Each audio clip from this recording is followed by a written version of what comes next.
Добар ден, прво издание на Дневникот на Канал Плюс. Еве ги настаните кои одбележаа неделата за нас.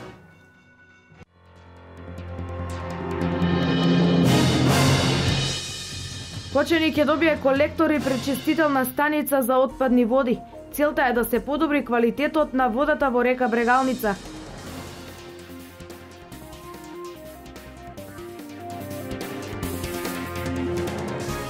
Во пресрет на термините за откуп на тутунот, надлежните апелираат пред време да не се започнува откуп на тутун.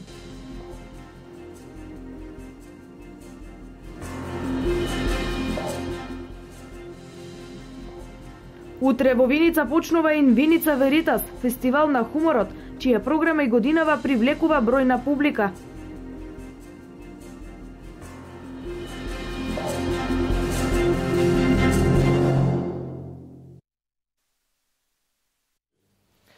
Обилните врнежи и излевањето на вода од каналскиот систем во Кочанско причинија големи штети на оризните површини. На собраниот род лежи во вода, штетите се огромни. На лице место неделава средба со оризопроизводителите имаше заменик министерот за земјоделство Ванчо Костадиновски. Министерот за транспорт и врски Владо Мисајловски и заменик министерот за земјоделство, шумарство и водостопанство Ванчо Костадиновски денеска престојува и меѓу оризопроизводителите во општината Чешиново-Блешево. Повод за посетата се поплавените оризови полиња полни со род, како и надојдените реки Кочанска и Злетовска и попуштањето на така наречениот бугарски канал кај селото Спанчево. Можеме да констатираме дека повторно на овој дел кај што сме сега се гледа дека земјоделците не може да пристапат до своите ниви. За таа цел, значи, сме тука заедно со министерот за транспорт да обезбедиме конкретно механизација која што е потребна за да пристапи кон регулирање на овој дел, на овој пропуст и да обезбедиме материјал кој што би бил потребен да се санира оваа состојба и нормално остануваат уште две места кои што се вака покритични за земјоделците, а тоа е Боров мост и каналот кај Спанчево. За таа цел сме тука, значи разговаравме повторно со земјоделците од аспект на проблемите кои што ги имаат сега со поплавите предизвикани на оризови, на нивните оризови ниви и да ја согледаме можноста од евентуално решавање на состојбата со механизација која што исто така треба да им биде од корист заради завршување на жетвените активности кои што се поврзани со прибирање на оризот од нивните ниви и нормално да видиме, да го разгледаме проблемот со откупот на оризот кој што се јавува на почетокот на предавањето на оризот на откупните претпријатија и јас се надевам дека ќе најдеме решение и земјоделците ќе бидат задоволни од тоа. Министерот за транспорт и врски Владо Мисајловски по посетата на терен и со запознавањето на фактичката состојба не изјави. Денеска ќе ги посетиме сите места да видиме што можеме да санираме, што можеме да помогнеме.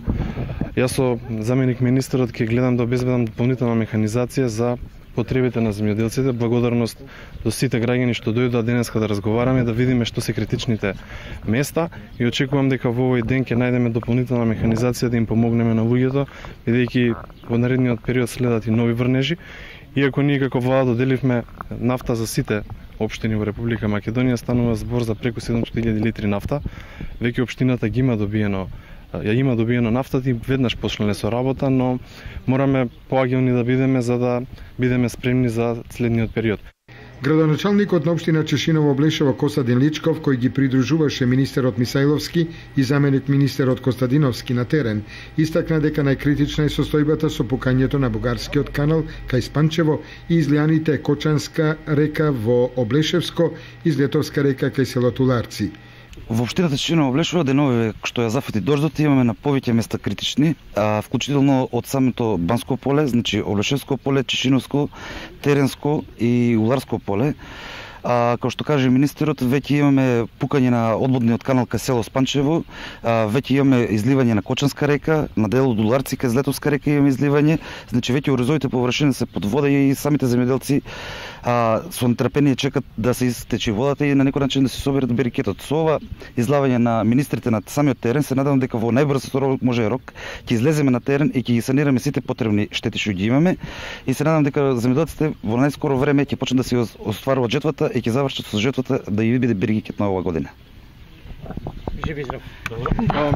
Инаку подобрувањето на временските услови ќе овозможи повлекување на водата од оризиштата, но сепак ќе треба подолг временски период, нивите целосно да се исушат и да се собере родот.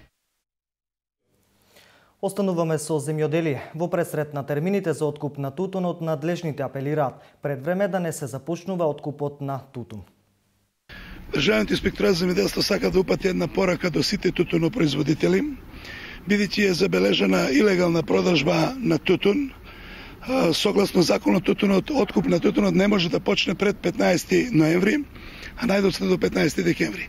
Вчера во активностите на инспекторатот запленети са 3520 килограми тутун нелегално откупен.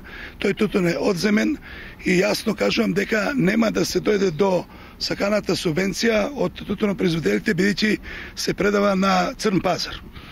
Исто така апелирам до компаниите да не почнуваат пред време со откуп, затоа што се уште немаме мерила, немаме мостри изработени од страна на Министерството, од страна на Сојузот на тутунарите и од страна на Институтот за тутунот Прилеп, и никако нема да дозволиме да се излезе од рамките на законите, подзаконските акти и она што се вика еден мирен и регуларен откуп.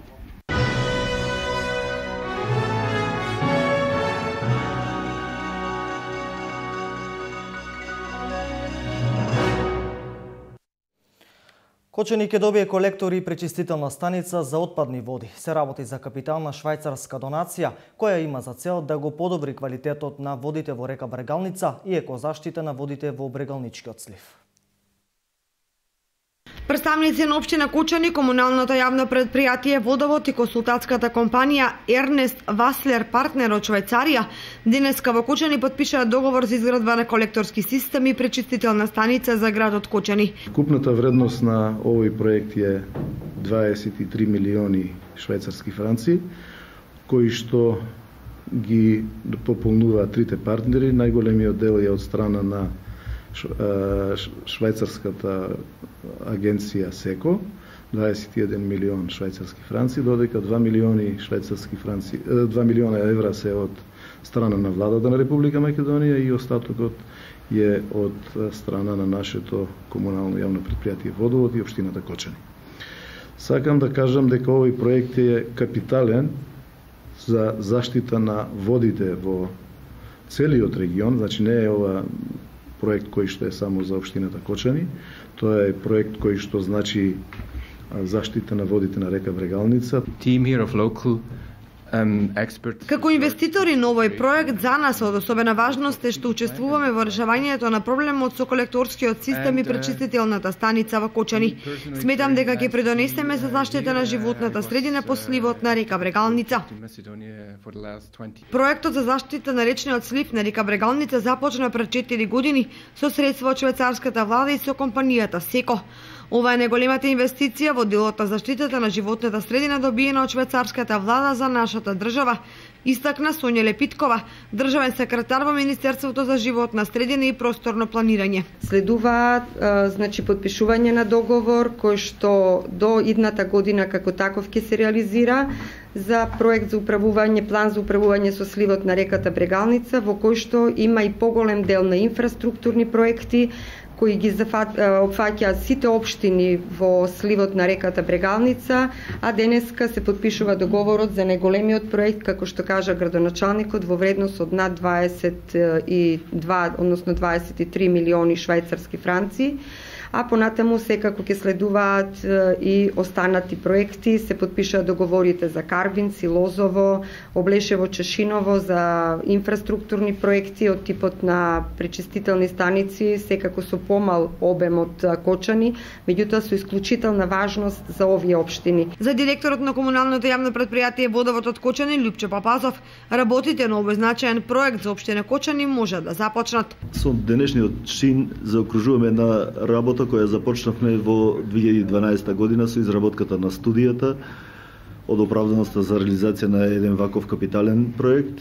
И со чинот на потпишување денес официјално започнуваме со реализацијата на проектот. Се надевам на успешна соработка и на крајот квалитетен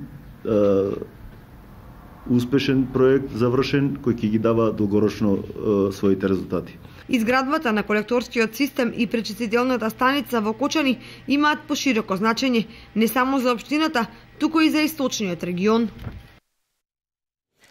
Во фаза на реконструкција се десетици центри за социјални работи и агенции за вработување во државата. Министерот за труд и социјална политика Диме Спасов неделава ја посети Виница, каде наскоро ќе почне обновата и на дневниот центар за лица со посебни потреби.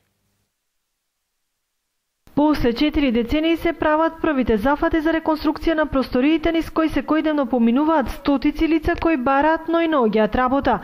Од 1973 кога е граден објектот на Агенцијата за вработување, пред неколку дена започна комплетно обновување на истите од подот до кровната конструкција, така да за неколку месеци наместо од врата на врата граѓаните ќе добијат едно шалтерски систем. Особено е значајно што ќе се подобрат условите за работа и условите за прием на странките. Се работи за објекти кои што се стари повеќе од 40 години. Се работи за еден проект кој што е надвор од програмата на владата на Република Македонија, меѓутоа за кој што успеавме да изнајдеме средства и очекувам во 2016 година целосно да се финализира и реновирањето на центрите за вработување и реновирањето на центрите за социјална работа. Во Виница има 710 активни баратели на работа, а во меѓувреме успешно се реализираат сите активни мерки за вработување. Во Виница има околу 710 активни баратели на работа и еден од центрите со најмал број на невработени во Република Македонија. Во делот на активните мерки, значи се спроведуваат сите активни мерки. Најголем интерес има за проектот Македонија вработува, каде од јануар до денес се вработени околу 68 со ослободување од придомици, што млади до 29 и дел од другите групи, другите старосни групи. Исто така имаме само вработување, каде се подпишани веќе 10 договори, потоа имаме субвенционирано вработување, имаме обука за познат работодавач со субвенционирање, каде веќе се вработени 13 лица и голем дел практиканство, кои се заинтересирани за практична обука во некои од работодавачите. Други мерки кои се моментално кои течат се кредитирањето и кредитирање на правни субјекти, за кои исто така има еден добар интерес. Покрај Агенцијата за вработување, со средства од ИПА програмата на Европската Унија ќе биде реконструиран и дневниот центар за лица со посебни потреби, во кој дневна грижа добиваат 13 лица. Третата фаза од целосната реконструкција и реновирање на центрите за вработување и центрите за социјална работа. Имено станува за проект кој што е финансиран од ИПА програмата на Европската Унија, со кој што ќе се опфатат вкупно 40 објекти, односно 30 објекти на центрите за социјална работа, 18 центри за социјална работа и 12 дневни центри и исто така 12 центри за вработување. Ова представува значајна инвестиција од околу 2 милиони евра за целосно реновирање на овие 40 објекти. Очекуваме реновирањето и реконструкцијата да заврши во наредните 8 месеци. Вкупната инвестиција во Виница за овие два објекти е околу 2 милиони денари, а до крајот на годината ќе бидат реновирани 12 центри на ниво на држава. Се поизвестна е изградбата на дом за стари лица во Кочани. После долгогодишна пауза, изградбата на ваков објект станува известна. На големо задоволство пред се на повозрастните жители на Кочани и Кочанско. На барање на Сдруженијето на пензионери, општината додели површина од 8000 метри квадратни во кругот на старата воена касарна во населбата Шатровик за изградба на регионален дом за стари лица, кој според најавите ќе се гради по пат на јавно-приватно партнерство. Посетата на министерот за труд и социјална политика Диме Спасов на Кочани, на која средба присуствуваа градоначалникот Радко Димитровски, председателот на Сојузот на пензионери на Македонија Драги Аргировски, беше презентирано идејното решение на регионалниот дом за стари лица во Кочани. Председателот на Сдруженијето на пензионери на Кочани Ѓорги Серафимов во уводното излагање истакна дека со изградбата на домот ќе се оствари дамнешната желба на пензионерите од Кочани за ваков сместувачки капацитет. Серафимов истакна дека во подготовката на техничката документација за оправданоста на домот позитивно се изјаснили останатите здруженија на пензионери од регионот, од општините Виница, Македонска Каменица, Делчево, Пехчево и Бирово, за кој изградбата на ваков сместувачки капацитет ќе биде од огромно значење. По посетата на просториите на Сдруженијето на пензионери Кочани и видеопрезентацијата на домот, министерот Спасов и градоначалникот Димитровски изјавија: Како што ни информира, веќе општината има обезбедено соодветна локација, изработена исто така и проектна документација за изградба на регионален дом за стари лица. Како што разговаравме, се договоривме да биде објавен јавен повик за пројавување на интерес за изнаоѓање на приватен инвеститор на кој што ќе му се даде оваа локација со јавно-приватно партнерство или пак со продажба со намена за регионален старски дом со капацитет од околу 150 легла. Го видовме проектот, се работи за навистина модерен, енергетски ефикасен проект и ние како министерство ќе дадеме максимална поддршка и на општината и на Сдруженијето на пензионери од Кочани за изнаоѓање на соодветен инвеститор со кој што ќе се влијае на зголемување на капацитетите за старски домови и на отварање на една навистина сериозна институција токму во Кочани. Општината обезбеди детален урбанистички план каде што заеднички со Сдруженијето на пензионери изработивме комплетно документација по сите европски теркови на македонски и на англиски јазик, објект кој што ќе биде енергетски ефикасен, објект кој што ќе биде снабден со геотермална вода која што имаме во општината Кочани и објект кој што очекуваме дека заедно со Министерството ќе пронајдеме инвеститори и за кратко време ќе имаме и такви сместувачки капацитети за нашите највозрасни сограѓани. Домот за стари лица, односно пензионерскиот дом во Кочани, според најавите ќе се гради по пат на јавно-приватно партнерство, зашто Сдруженијето на пензионери на Кочани и општина Кочани ќе треба да донесат одлуки за објавување на јавен повик за пријавување на стратешки инвеститор.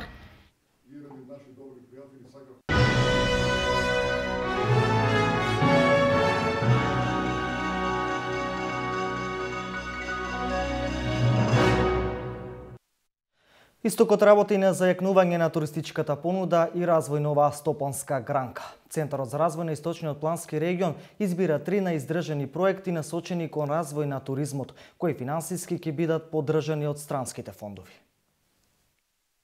Представници на повеќе општини во Источниот регион денес присуствуваа на јавна расправа за конкретизирање на проектите кои ќе допринесат за развој на туризмот во регионот. Предложени се повеќе проекти, но според експертите, голем број природни ресурси и локалитети не се. Тука пред се зборуваме за Осоговските планини како планинска целина, Плачковица исто така, Малешевски планини, понатаму Кочанско поле со својот уникатен пейзаж и со Кочанскиот орис, понатаму Калиманско езеро, кое што може да биде исто така еден добар центар на развој на туризмот во понатамошниот период. Бројните археолошки локалитети кои се групирани на одредени места поизразено, како што е Баргала, како што се понатаму бројните манастири, некои од нив се навистина уникатни, како Лесновскиот манастир, понатаму манастирот во Беро и така натаму. Се расправаше и за одредување на мерките кои може да се преземат за развој на туризмот, пред се за промоцијата на културните вредности. Еден од главните проблеми со кој се соочува регионот е фактички неоформена и нејасна туристичка понуда, што треба да се форсира како главен туристички производ овдека, какви туристички тури треба да постојат, понатаму сместувањето, несоодветен и недоволен број на сместувачки капацитети, слаба промоција на тие можности за сместување. Од повеќето предложени проекти ќе се изберат 3 кои ќе бидат доставени пред членовите на Советот на Источниот плански регион, кои ќе одржат седница на 30 октомври во општина Чешиново Облешево. Да понудиме на градоначалници предлог приоритети, тие да ги потврдат со одлука за да може во наредниот период да почнат активностите со Фармахем и Швајцарската агенција за развој и соработка. Акцијскиот план е многу амбициозен, дури јас се плашам и дали може тоа во овој временски период што е планиран со стратегијата да се реализира. Меѓутоа се надевам дека поголемиот дел ќе бидат реализирани, а овие 3 приоритета што ги спомнав, буџетот изнесува некаде околу 180.000 швајцарски франци. Доколку бидат одобрени од страна на градоначалниците на 11 општини во регионот, спомнатите средства ќе ги обезбеди Швајцарската агенција за развој. Утре во Виница почнува Инвиница Веритас, фестивал на хуморот, чија програма и годинава привлекува бројна публика, жедна за секакви експресии на хуморот.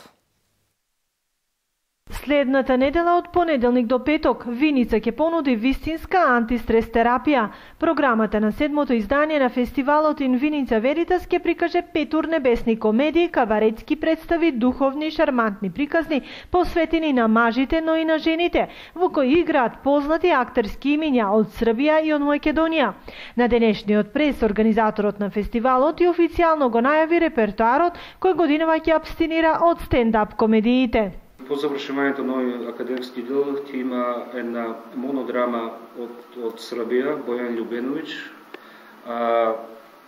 Монодрама базирана на книгата Писмо од Србија. Ќе игра Јовица режија и игра Јовица Јашин од Србија. Веќе во вторник од 20 часот ќе ни гостува театарот од Штипство, представата Лука во режија на Андреј Цветановски. Во представата игра скоро целиот ансамбл на Штипскиот театар. Во среда ни гостува, како и секоја година, театарот Джинот од Велес со представата Спанек со пржени компери во режија на младото режисерско име кое се повеќе значи во таа фела, Ненад Битанов. За прв пат ни гостува и Народниот театар од Битола со представата Без паника во режија на Благој Мицевски. И во петок имаме многу интересна представа. Претходните изданија ги завршувавме со стендап комедија, меѓутоа заради пројавувањето на интерес од самото позориште на Теразијама, тоа е еминентен театар од Белград, кој значи и сега значи во балкански рамки, ако не и најдобриот театар. Во понеделник отварањето на фестивалот се очекува да биде во присуство на Министерката за култура, а и официјално ќе бидат врачени наградите на најдобрите карикатуристи од Иран, Колумбија и Романија. Се пројави голем интерес за конкурсот на карикатура од сите континенти, од 45 земји, 138 автори со 300 дела учествува на конкурсот, се избрани добрите карикатури. Интересно е што првата награда е освоена од авторот Иран.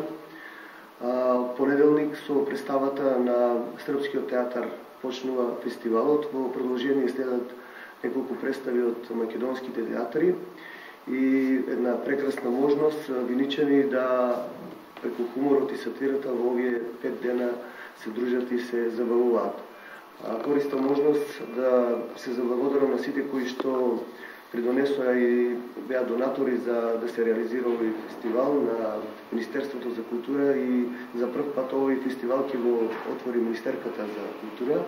Покрај представите и карикатурите, на вториот ден од фестивалот ќе биде промовирана нова збирка од афоризми, а паралелно режисерот Саша Нацевски ќе одржи неколку едукативни работилници со средношколците од СОУ Ванчо Прке. Според надлежните, организацијата на фестивалот чини околу 1 милион денари, средства кои се обезбедени од Министерството за култура, Општина Виница и неколку приватни спонзори.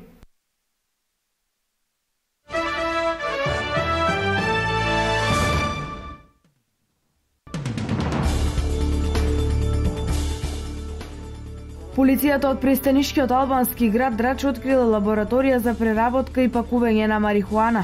Во акцијата координати се уапсени 7 лица и запленети 700 килограми марихуана, кои биле откриени во една вила. Станува збор за организирана криминална група која марихуаната ја набавувала во Тирана и Скадар, ја преработувала во Драча, потоа ја шврцувала надвор од земјата, главно во Италија, се наведува во полициското соопштение.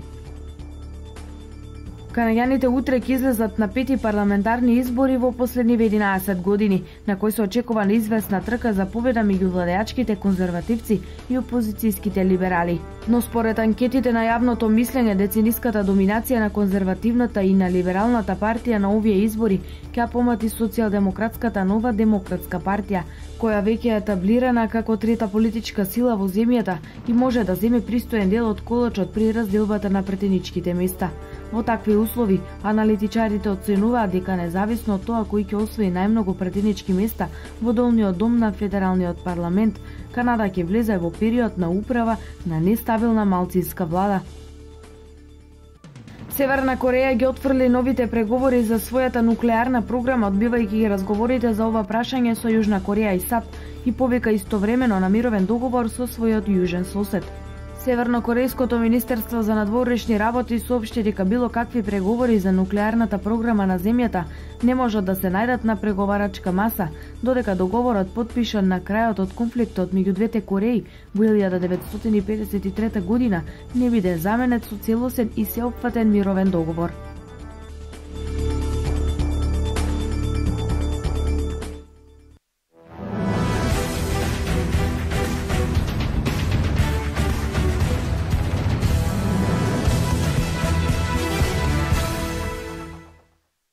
По пауза од 2 недели вчера се одигра првиот надпревар од 10-тото коло во првата македонска фудбалска лига меѓу екипите на Работнички и Брегалница.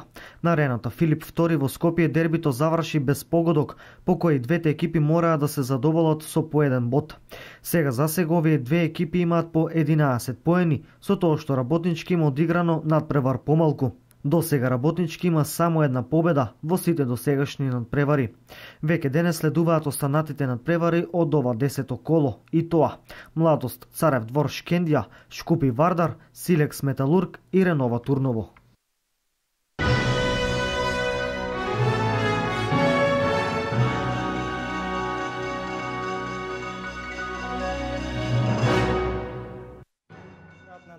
Во 16:30 гледате неповторно во Дневникот во 20 часот. Имајте пријатен ден.